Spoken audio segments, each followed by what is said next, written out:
자, 우리 보건행정 파이널 특강 진행할 거고요.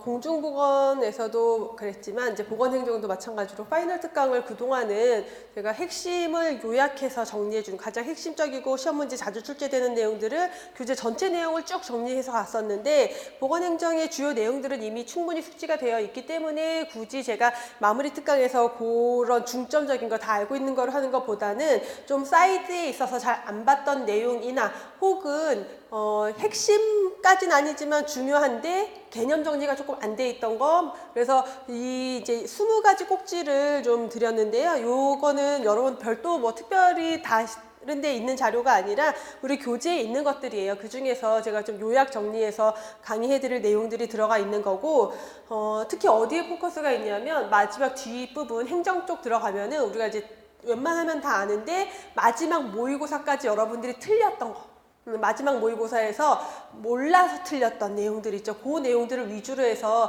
얇게 훑고 가는 게 아니라 좀 제대로 다시 한번 내용 정리를 하고 가기 위한 자료로 드렸어요. 그래서 이거 뭐 지금 나간 자료로 보셔도 되고 아니면 교재를 가지고 여러분들이 교재에 있는 내용을 다시 리뷰하면서 보셔도 괜찮을 것 같아요. 자, 먼저 보건행정가의 역할, 우리 보건행정 파트 처음에 나오는 내용들 중에서 파트 처음에 나왔던 내용들이 뭐 보건에 대한 거, 건강에 대한 거, 공중보건에 대한 거, 또 보건행정에 대한 정리들이 있었는데 그 중에서 우리가 좀 이제 가볍게 넘어갔던 것 중에 하나가 보건행정가로서의 역할이죠. 자, 보건행정가로서 대인관계에 대한 역할을 수행하고요. 정보와 관련된 역할을 하기도 하고 의사결정의 역할을 하기도 한다. 자, 그 중에서 정부 대인관계 역할이라고 하면은 정부의 어떤 관리자로서 법적이고 사회적으로 요구되는 어떠한 일상적인 것들에 대한 기능을 수행하는 게 정부 관리자로서의 보건행정가 역할이 되겠고요. 섭외자, 연락자의 역할이라는 거, 정보를 제공하는 사람들이 있으면 그 사람들과 연락을 주고받는 네트워크를 유지하는 그러한 역할, 또 지도자로서 부하 직원에게 어떤 동기를 부여하기도 하고 채용이나 교육과 관련된 역할을 수행하기도 하는 대인관계 역할. 정보적 역할은 정보, 메일, 관련자를 관리한다. 그래서 정보를 모니터 역할, 정보를 수집하는 역할, 그리고 교육자 역할, 그 정보를 대중에게 전달하는 역할, 그리고 보건과 관련된 전문가로서의 역할을 수행하게 되고요. 의사결정자의 역할이다. 자, 관리자로서의 역할, 어떤 전략을 수립하고 시행하는 관리자로서의 역할이나 문제가 있을 때, 그 문제가 발생했을 때 문제를 해결하기 위한 방안을 수집하고 또 실행하고 그러한 문제 해결자 역할, 자원 배분자 역할, 그래서 자원의 어떤 사업이나 그런 것들에 대해서 스케줄, 예산 책정, 일에 대한 프로그램을 수립함으로 인해서 자원을 배분하기도 하고 협상과 관련된 어떤 중재자, 조직을 대표하는 입장으로 중재하는 역할, 또 갈등이 있을 때 갈등을 조절하는 역할 정도를 수행하게 되죠. 자, 두 번째 내용이 보건행정의 역사인데, 자, 요 내용은요, 여러분들 공중보건 수업을 같이 들으신 분들은 요거 같은 내용이에요. 역사에 대해서는 제가 공중보건이나 보건행정이나 사실 역사와 같이 맞물려 가기 때문에 같은 내용인데, 다만 공중보건보다 보건행정에서 이러한 중상주의나 계몽주의에 대한 내용이 거론될 확률이 높아요. 왜냐하면 공중보건학 대부분의 교재들은 그냥 이거 고중여학발 요걸로 정리가 되어 있는데, 보건행정 교재 중에서 대표적인 보건행정 그런 기본서들, 이론서들에 보면요, 이렇게 중상주의, 계몽주의로 구분하고 있는 교재가 많아요. 그렇기 때문에 보건행정에서는 좀 더 이렇게 중상주의 시대와 계몽주의 위생개혁기를 묶어서 계몽주의와 혁명시대라고 보기도 하죠. 이렇게 구분해서 본다라는 거. 그러니까 우리가 각각의 역사적 사건들이 중상주의에 해당하는지 계몽주의와 위생개혁기 합친 곳에 해당하는지 계몽주의에 해당하는지 위생개혁기에 해당하는지 그거를 좀 구분하실 수 있어야 돼요. 역사를 이렇게 구분했다라는 거는 그러한 업적들이 그 내용에 들어가 있다라는 거겠죠.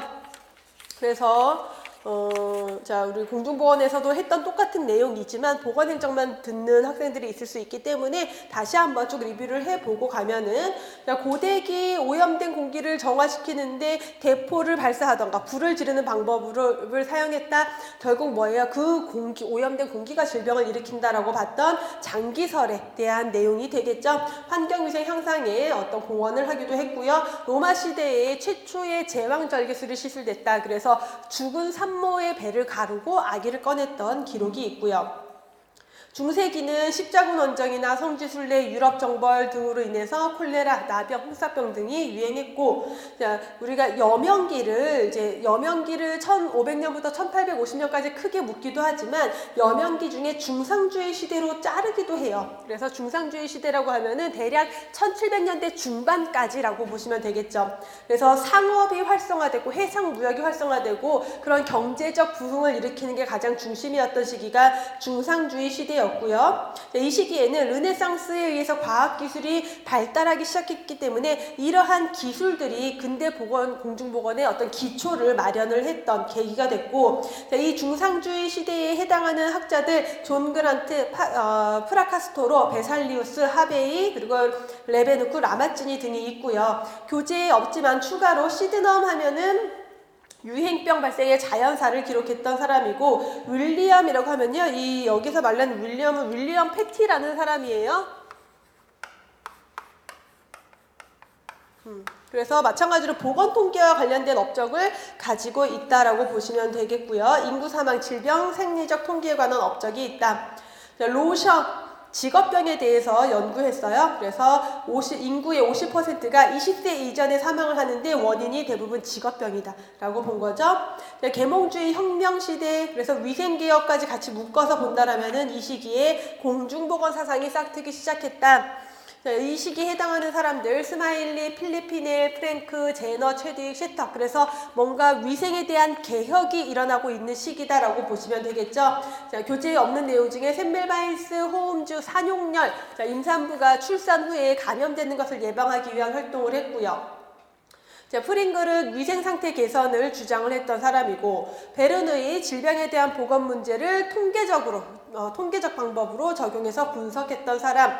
자, 린드 선박의 위생상태, 그래서 괴혈병 원인이 신선한 야채, 과일과 관련되어 있다라고 밝힌 사람이고, 쉐턱 하면요, 레뮤엘 쉐턱 미국에서 보건 분야 지침서를 마련한 사람으로 그 매사추세츠 위생위원회 보고서의 주요 내용들을 보시면 중앙이나 지방에 보건국 설치하고 보건정보교환체계도 마련하고 위생감시제도도 확립하고 매연 공해에 대한 대책도 마련하고 도시나 건물 위생관리, 그리고 정기신체검사, 결핵정신병관리, 학교보건, 보건교육, 예방사업. 자, 지금 우리가 보고 있는 공중보건사업의 대부분의 내용이 여기에 다 들어가 있죠.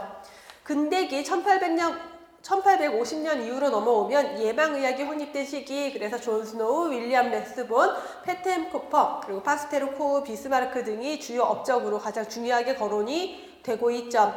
존 스노우의 역학조사 보고서는 장기설의 허구성을 밝혀내는 어떤 계기가 됐다. 그래서 그동안은 공기에 의해서 질병에 걸린다라고 봤는데 그게 아니라 뭔지 모르지만 물에 의해서 감염된 것 같아 라는 것을 입증한 역학 연구가 되겠죠.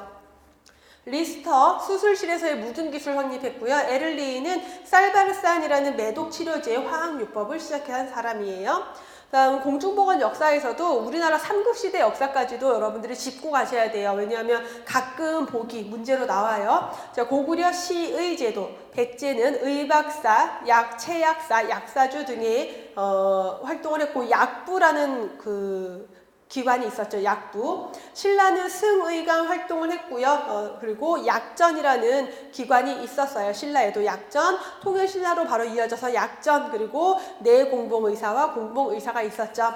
고려시대, 조선시대는 우리 많이 했으니까 각각의 기능들, 그리고 시대 구분하시면 되겠고, 근세 이후에 보건행정조직 변천, 위생국 1894년 우리나라 최초의 근대식 보건행정기구가 바로 위생국이다. 그리고 일제강점기에 위생과로 좀 좁아졌다가 위생국으로 다시 승격이 됐고요. 그리고 보건후생부로 거치면서 사회부, 보건부, 보건사회부, 대한민국 정부 수립 이후에 사회부 안에 보건국이 보건국으로 들어가 있다가 보건이 그렇게 작은 분야가 아니구나 다시 띄었죠. 그래서 사회부 별도로 있고 보건부를 별도로 설치했다가 보건과 사회의 업무가 너무 중복됐겠죠. 그러니까 이번엔 밑으로 들어간 게 아니라 둘을 합쳐서 보건사회부로 1955년에 변천이 됐고, 이게 이제 이름이 바뀌어서 1994년에 보건복지부로, 그리고 현재 보건복지부로 조직이 이어져 오고 있죠.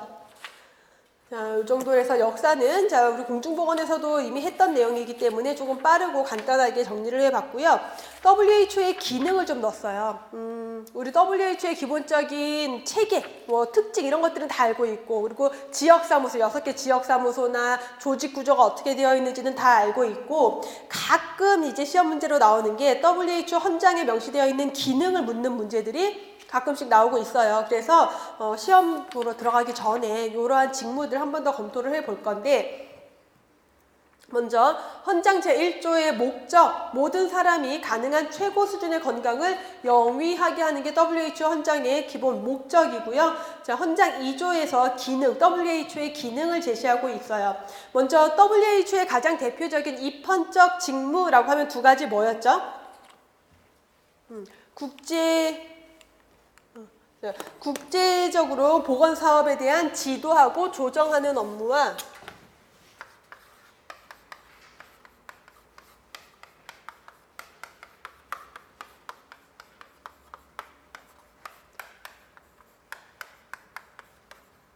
지도 조정의 업무 가장 대표적인 거고, 또 하나의 입헌적 직무 중요한 거 회원국 간의 기술 원조를 장려하는 것.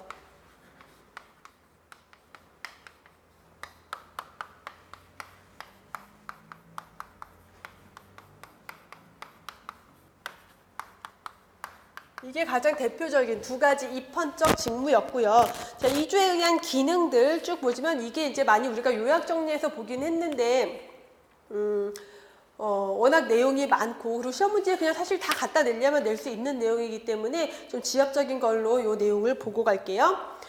먼저 국제보건사업에 대한 지도 조정기구로서의 활동, 입헌적 직무에 이미 명시가 됐던 거죠. 그리고 여러 기구와 효율적으로 협력을 유지하는 것, 그다음에 요청이 있을 때 그 정부를 원조하는 것, 그리고 기술적 원조, 4번에 보시면은요, 정부의 요청 또는 수락이 있을 때 기술적으로 원조하는 것, 조력을 제공하는 것들을 하게 되고, 국제연합의 요청이 있을 때 어떤 특수 집단에 대한 보건상 서비스, 편익 제공하고 원조하는 것, 역학, 통계 같은 행정적, 기술적 서비스 확립하는 것, 질병 퇴치를 위한 사업을 장려하고 촉진하는 것, 그 다음 불의의 상해를 방지하기 위해 노력하고요. 그 다음에 여기에 보시면 영양, 주택, 위생, 오락, 경제상, 노무상의 조건, 환경위생의 여러 측면에 대한 개선. 그래서 환경과 여러 인간을 둘러싼 여러 사회적 환경, 물리적 환경 이런 것들에 대한 개선 촉진하는 것 들어가 있죠. 건강 증진에 공헌하기 위한 협력을 촉진하고요. 국제적으로 보건과 관련된 사항에 대한 조약, 협정, 규칙 제안하고 권고하는 것, 모자 보건에 대한 내용, 모자의 건강과 복리를 증진 모자 보건이죠. 정신건강 분야와 관련돼서 활동을 육성하는 것, 정신보건에 대한 내용 들어가 있고요. 보건 분야에 있어서 연구를 촉진하고 지도하는 것, 자, 그리고 직업에 대한 교육, 훈련, 기준 개선 촉진, 또 병원 업무, 사회보장과 관련된 것, 그리고 예방, 치료적 견지에서 공중보건, 의료에 영향을 미치는 행정, 사회적 기술 연구한다. 보건 분야에 있어서 정보, 조언, 원조 제공하고 전 국민의 정보를 제공받고 거기에 따라서 의견을 발전시킬 수 있도록 원조하는 것. 그다음에 국제용어표 작성하고 개정하는 것, 그래서 여기에 질병, 사인, 공중위생 업무에 대한 국제용어표 작성하는 거죠. 진단방법 표준화, 식품, 생물학적 제재, 약학적 그리고 유사한 제품에 대한 기준 마련하는 것, 그리고 기구의 목적을 달성하기 위해 필요한 모든 행동을 하는 것. 자, 이러한 것들을 쭉 담고 있어요. 그래서 주요한 내용들, 기본적으로 질병에 대한 내용들, 그 다음에 어떤 통계라던가 또는 정보, 자료 제공, 자료 만드는 것, 행정, 기술적 서비스, 또 국제적인 어떤 표준 마련하는 거, 기준 마련하는 거 이런 거 기본으로 들어가고 있으면서 모자보건, 정신보건, 그리고 직업에 대한 거, 작업 환경에 대한 내용들이 들어가 있어요. 그래서 여기에 없는 것 중에 재활과 관련된 내용 없고요. 노인보건과 관련된 내용 없죠. 그래서 그런 것들 그럴듯하게 우리가 공중보건 사업에서 일반적으로 다뤄지는 내용들 그럴듯하게 집어넣어서 오답으로 낼 수 있는데 그런 거 없다라는 거를 조금 더 인지하시면 좋을 것 같고요. 자, 다음 5번 내용에는 UN 체계 안에 있는 보건 관련 주요 기구예요.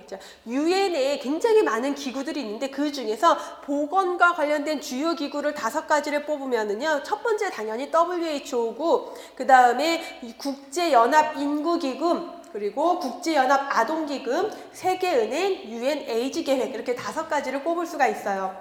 먼저 WHO 국제연합 전문기구인데 국제연합에 있는 전문기구인데 UN과는 별도로 국제연합과는 별도로 헌장, 본부, 독립된 예산체계, 회원국을 따로 가지고 있는 독립기구예요. 그래서 UN의 산하기구다? 틀려요. UN에서 보건을 전문하고 있는, 보건을 담당하고 있는 산하기구다라고 하면 틀리고 별도의 전문기구라는 것을 알고 계셔야 되겠고 그렇기 때문에 UN과 별도로 WHO 헌장도 가지고 있고 WHO 본부가 스위스 제네바에 있고요. 예산체계도 UN과는 별도의 예산체계를 가지고 있고 회원국 별도로 가지고 있죠. 그래서 국제연합의 하부 구성 요소에 해당하지 않는다라는 특징 그리고 그 UN 안에서 보건 문제를 지도 조정하는 기관이다. 다음에 국제연합 인구기금이라고 하면요. 어떤 그 UN 총회에서 결의에 따라서 특정 사업을 수행하기 위해서 설치된 기금인데 주로 어떤 사업이냐면 생식보건, 양성평등, 인구개발 거기에 대한 기금이기 때문에 국제연합인구기금 그리고 생식보건, 인구 이런 게 들어가기 때문에 보건과 관련된 기구다라고 볼 수 있겠죠. 국제연합 아동기금 유니세프죠. 자, 그 아동의 굶주림 질병 퇴치를 위해서 역할을 해오다가 업무를 이제 항구적으로 하고 있는 거고 아동의 생존과 발달, 기초교육과 양성평등, 소아 에이즈 문제, 아동보호 그래서 아동과 관련된 결국 생존, 발달, 에이즈 다 보건에 대한 내용들이죠. 자, 그리고 세계은행이 왜 보건과 관련된 기구냐? 자, 개발도상국가에 무상원조, 저리, 차관 제공하는데 주요 대상 어떤 분야에 대한 돈을 빌려주느냐? 보건이 들어가요. 그렇기 때문에 자, 교육, 보건, 공공행정 관련된 내용들 그리고 UN 에이즈 계획 제네바에 본부 있고요. 에이즈에 대한 효과적인 국제적 대응을 위해서 설립된 게 이 UN 에이즈 계획으로 5가지 활동을 하고 있다. 국제적 리더십과 옹호를 촉진하고 세계적 대응 노력을 안내하기 위한 정보 정책 제공도 하고요. 유행 추적, 모니터링 평가의 역할도 하고 있고 국제 시민사회의 참여, 파트너십도 개발하고 효과적 대응을 지원하기 위한 자원을 발굴하기도 한다. 이러한 역할들을 수행하고 있는 게 UN 에이즈 계획. 그래서 UN 체계 안에서 보건과 관련된 역할을 담당하고 있는 주요 기구들 5가지를 살펴봤고요. 그다음에 보건복지부 조직 사실6국 조직은 사실 막 이렇게 정권이 바뀌고 그다음에 뭐가 바뀌다 보면은 계속해서 조직이 바뀌어요. 그런데 큰 틀은 바뀌지 않았고 이제 작은 것 바뀐 것들이 있긴 한데 그냥 기본 틀 사실 6국의 조직 체계를 가지고 있다. 그래서 기획조정실, 보건의료정책실, 사회복지정책실, 인구정책실 그 아래 건강보험정책국, 건강정책국, 보건산업정책국, 장애인정책국, 연금정책국, 그리고 사회보장위원회, 사무국으로 이루어져 있고요. 자, 그 실 중에서 특히 보건의료정책실에는 보건의료정책관, 공공보건정책관, 한의학정책관 등이 있고 사회복지정책실에는 복지정책, 복지행정지원, 사회서비스정책, 인구정책실에 보면요. 인구 아동에 대한 것, 노인에 대한 것, 보육에 대한 정책관들 포함되어 있죠. 그다음에 건강보험정책국, 건강보험정책국, 보험정책과 보험급여과 대표적이고 건강정책국 중에서는 특히 건강정책과 건강증진과 증진과 그리고 정신건강정책과 정신건강정책과 있고 여기에 하나 추가된 게 있어요. 자살과 관련된 과가 추가됐다라는 거를 보실 수가 있겠죠. 그 중에서의 주요 기능들 중에서 몇 개만 좀 짚어보고 갈게요. 그래서 보기에 이제 다음에서의 역할을 수행하는 보건복지부의 조직이 어디냐, 부서가 어디냐라는 문제가 나올 수 있는데 그 중에서도 사실 문제 출제가 가능한 가장 대표적인 거는 바로 보건의료정책실 안에 있는 보건의료정책관 그 안에 있는 보건의료정책과 의료자원정책과 의료기관정책과 같은 데들이 가장 핵심이겠죠. 그래서 보건의료정책과에서 기본적인 보건의료정책에 대한 종합계획도 수립 조정하고 의료 관련 법령도 제정하고 그리고 이응에 보시면 보건의료정책심의위원회도 운영하고 보건의료 기본 법령도 제정하고 운영한다. 또 의료 전달 체계도 개선하는 역할을 하고요. 자, 의료자원정책과에서는 보건의료 인력에 대한 수급 정책 수립 및 조정. 그러니까 인력에 대한 거 여기 들어가죠. 그러니까 인력에 대한 국가 시험도 여기 들어가겠죠. 보건의료인에 대한 국가시험 관리에 관한 것, 그리고 보건의료 시설 및 장비에 관한 종합계획 수립 및 조정, 또 자원이나 수요에 대한 실태조사 분석, 의료기사에 대한 법령 개정, 또 보건의료 인력에 대한 지도 감독, 의료 장비에 대한 것도 여기 들어가죠. 안전관리, 그리고 의료인, 의료기사에 대한 보수교육 지도, 신의료기술 평가, 인정과 관련된 내용이 여기에 들어가요.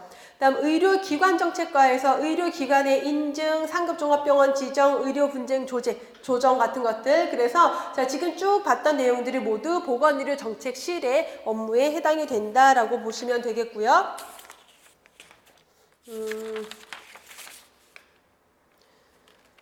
그다음에 좀 중요하게 우리가 또 봐야 될 게 건강정책국. 건강정책국에는 건강정책과가 있고요. 건강증진과가 있다. 그래서 건강정책국에 있는 건강정책과에서 국민건강증진 사업에 관한 종합계획. 그래서 그냥 건강정책국으로 묶어서 보시면 될 것 같아요. 국민건강증진 사업과 관련된 종합계획, 거기에 따른 조사평가, 국민건강조사나 건강증진 사업에 대한 지원평가 같은 것들. 그리고 지읒에 보시면 지역보건의료 계획 수립 운영, 또 보건소, 보건지소, 보건진료소 제도 수립 운영 여기에 들어가고 있죠. 또 공중보건의사, 보건진료원, 공중보건장학 관련 제도 수립 운영 건강정책국에서 담당하고 있고요. 건강증진과에서 국민영양관리에 대한 기본계획 수립 같이 들어가 있죠. 거기에 추가로 건강 증진을 위한 활동들이니까 비만 예방에 대한 거, 흡연 예방, 금연, 또 금연 클리닉 운영하는 거, 치읓에 보시면은 건강검진 사업에 대한 내용이 여기 포함이 되고, 그거에 플러스 구강생활건강과와 정신건강정책과가 있고, 이 건강정책과에 추가된 그 과가 자살예방정책과가 추가가 돼 있죠. 자살예방. 그래서 그만큼 사실 정신보건에서 정신건강정책과에서 묶어서 봐도 될 법하지만 추가됐다라는 건 그만큼 중요도가 있다라는 거죠. 그래서 최근에 추가된 과가 자살예방정책과예요. 자살예방정책과.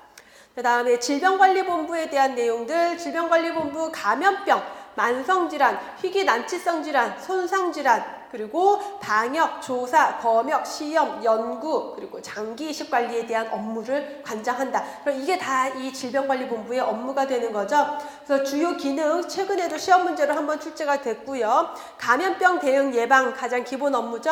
감염병에 대한 진단, 조사, 연구, 또 국가 만성질환 감시 체계도 구축하고, 장기기증 지원, 이식관리, 감염병, 만성질환, 희귀난치성 질환, 손상질환에 대한 것, 질병관리, 유전체 실용화, 국가연구개발 사업도 하고요. 검역을 통한 해외 유입감염병의 국내 국외 전파 방지를 위한 역할을 하고 있는 곳이 질병관리본부다. 이 정도 정리를 하고, 자, 국민연금 고용보험, 우리 사회보장에 되게 많은 내용들이 있지만 우리나라에서 하고 있는 제도들 중에서 국민연금, 고용보험이라고 하면은 대표적인 사회보험제도죠. 사회보험제도 중에서 우리가 조금 가볍게 보고 넘어갔던 게 국민연금이랑 고용보험이에요. 그래서 요 내용들을 조금 정리를 해보고 가면은, 국민연금 우선 노령인구에 대한 대응, 노후에 소득의 상실이 있을 때 소득을 보전해주기 위한 제도가 국민연금이죠. 그래서 공적연금 제도로서 보험의 기능도 가지고 있고 재분배 기능도 가지고 있고 저축 기능도 가지고 있는 게 국민연금 제도다.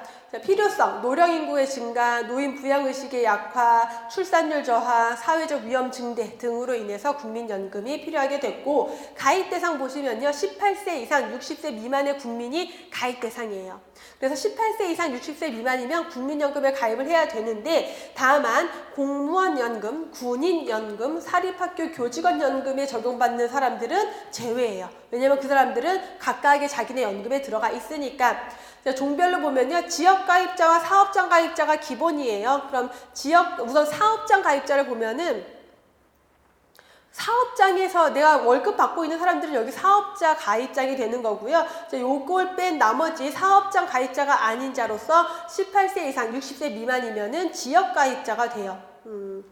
그 다음에 임의가입자와 임의계속가입자가 있는데, 임의가입자는 직장가입자, 사업장가입자에 해당하지 않는 예외 조건이 있는데, 그럼에도 불구하고 내가 가입하겠어 라고 하면은 임의가입자가 되는 거고, 임의계속가입자는요, 끝났어요. 예를 들어서 뭐 60세로 끝났어요, 내가. 그럼 더 이상 돈 안 내도 되는데, 나 그냥 계속 돈 낼래요. 가입 유지시켜주세요. 이런 식으로, 그러니까 가입을 계속 유지시키는 거죠. 그랬을 때 임의계속 가입자라고 볼 수가 있고요.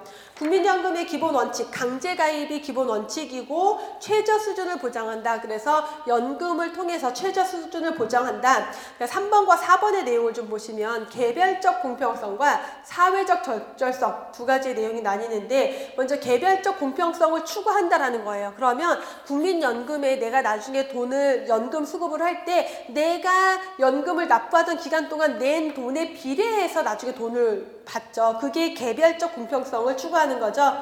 기여자가 기여금에 직접적으로 연계해서 그에 상응하는 급여액을 받는다는 원칙, 내가 낸 돈에 연계해서 거기에 상응하는 만큼의 급여를 받는다. 사회적 적절성이라는 건요, 급여액을 기여와 상관없이 적절한 수준의 어떤 복지 제공을 위해서 한다. 결국 뭐냐면, 내가 아무리 적게 냈어도 어느 정도 적절하게 지급이 돼야 돼요. 결국 사회적 적절성이라는 건 소득 재분배 기능을 해야 된다라는 거죠. 그럼 둘이 서로 반대 아니에요? 반대 개념인데 두 개가 같이 적용이 되고 있다라고 보시면 돼요. 무슨 얘기냐면, 내가 낸 돈에 비례해서 받긴 하지만 무조건 내가 100원 냈으면 100원에 상응하는 만큼이 아니라, 저소득층은 내가 낸 거보다 좀 더 많이, 고소득층은 내가 낸 거보다 좀 더 적게 받게 돼요. 그러니까 다시 말하면 저소득층은 내가 돈이 없으니까 조금밖에 못 내죠. 하지만 그럼에도 불구하고 최저 생활을 보장할 수 있을 만큼 돈을 지급을 하게 되고요.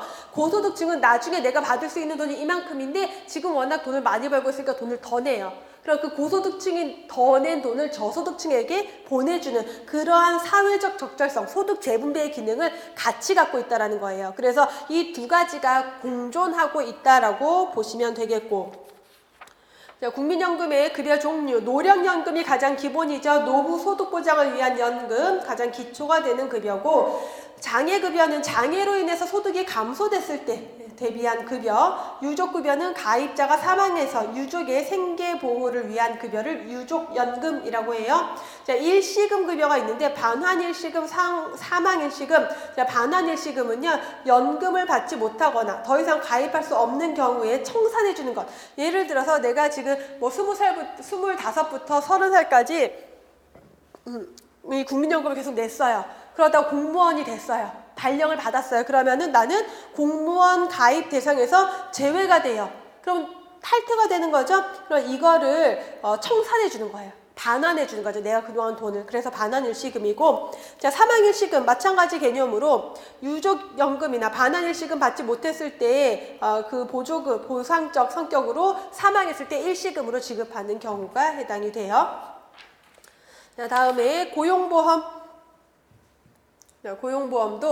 고용보험은 고용을 보장하기 위한 것, 그래서 고용안정사업과 직업능력사업을 가장 기본적으로 하고 있는데, 크게 두 가지로 나눠서 사후적이고 소극적인 보장과 사전적이고 적극적인 보장이 있어요.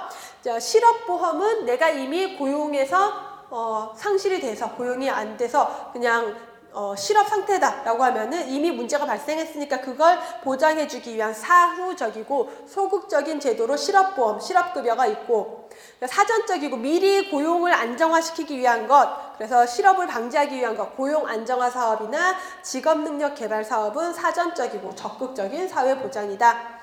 가입 대상 1인 이상 근로자가 있는 사업주는 의무적으로 고용보험에 가입해야 돼요.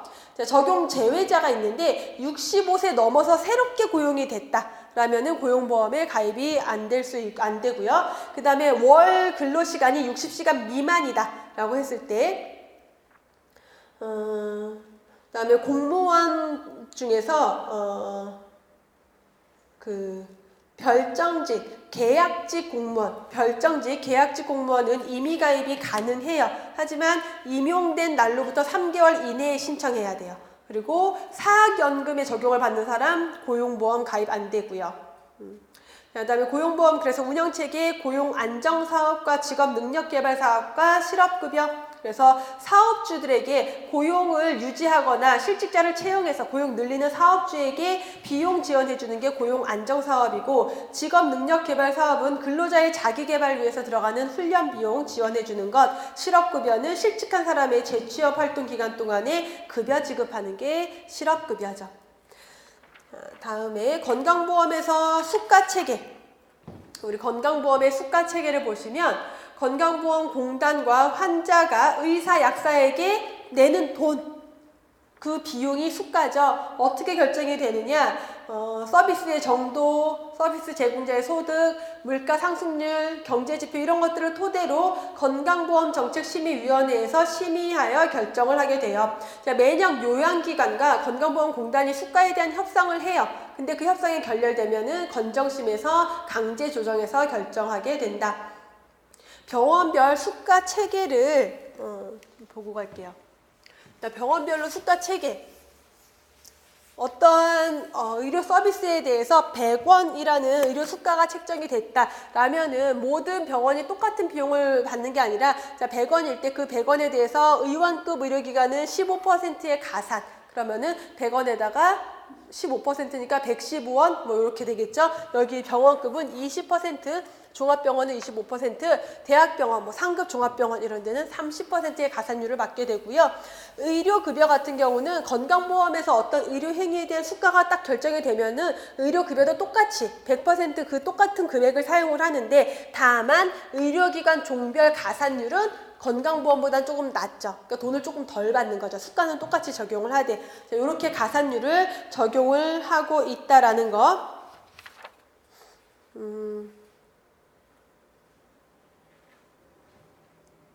외래에서 그래서 우리가 본인부담금 있잖아요. 본인부담률. 우리나라는 건강보험의 본인부담률을 정률제로 하고 있는데 건강보험에서도 그래서 건강보험에서 외래 이용할 때 본인의 부담률도 조금씩 달라져요. 여기는 30%가 본인 부담이고요. 여기는 40%가 본인 부담이고 50%가 본인 부담이고 60%가 본인 부담이에요.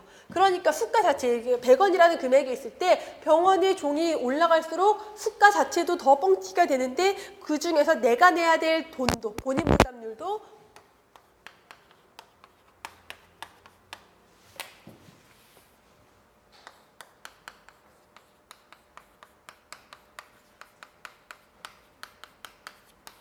본인 부담률도 점점 커지죠. 외래 이용 시에요. 외래 이용 시 본인 부담률도 이렇게 점점 커진다라는 걸 볼 수가 있죠. 그러니까 외래 이용할 때는 작은 병원 이용해라 라는 의도를 가지고 있겠죠. 의료급여 같은 경우는 본인 부담 어떻게 돼요? 1차 의료기관 의원급은 방문건당 1,000원. 일종으로 보면은 그다음에 2차 의료기관은 방문건당 1,500원, 3차 의료기관은 방문건당 2,000원 이렇게 적용을 하고 있고요. 2종 같은 경우는 1차 의료기관은 방문건당 1,000원, 2차, 3차는 방문당 15% 적용하고 있죠. 자, 건강보험과 의료급여를 조금 더 비교를 해보도록 할게요. 우리나라 국민이 100%의 국민 중에서 96%는 건강보험을 4% 정도가 의료급여의 혜택을 받고 있고 재원, 당연히 보험료, 세금이 재원이다. 수가 산정의 계약제라는 건요. 공단이랑 의료기관이 요양기관들이 협상을 체결하는 거죠. 그래서 매년 계약을 하는 거예요. 수가를. 그럼 그걸 그대로 따르는 게 의료급여가 되는 거고요. 청구 심사 지급, 요양기관이 심평원에 청구 심사를 의뢰하면은 심사를 한 다음에 공단에게 통보하고 공단이 의료기관에게 비용을 지급하게 되죠. 의료급여 같은 경우는 요양기관이 심평원에 마찬가지로 원래는 시군구에서 하지만 시군구가 청구 기능, 심사 기능을 안 갖고 있으니까 심평원에 위탁한 거예요. 자, 심평원에서 똑같이 청구를 하면 그거를 시군구에서 받아서 보내주는데 실질적인 진료비 지급 업무를 공단에다가 위탁해서 시행하고 있죠. 자, 2번 아까 제가 외래 본인 부담 정리해 드렸어요. 그쵸? 방금 전에 수가할 때 외래 이용 시 본인 부담 뭐 의원은 30%, 병원은 40% 쭉 있었는데 2번 시의 본인 부담은 건강보험은 20%예요. 2번 시의 본인 부담 20%인데 대신 식대는 50%. 2번 같은 경우는 그 의료급여는 1종은 2번 시 본인 부담 없어요. 2종은 10%인데 다만 여기도 마찬가지로 식대는 20% 적용을 하고 있어요. 본인 부담 20%. 급여 절차 2단계. 그래서 건강보험은 1차 의료기관과 2차 의료기관 묶어서 1단계 요양급여 그리고 대학병원이라고 되어 있지만 상급 종합병원이라고 생각하시면 되고 상급 종합병원이 2단계 의료급여가 되죠. 건강보험 2단계 요양급여가 되는 거고 의료급여는 3단계. 그래서 1차, 2차, 3차를 다 거쳐서 의료급여 적용을 받아야 되죠.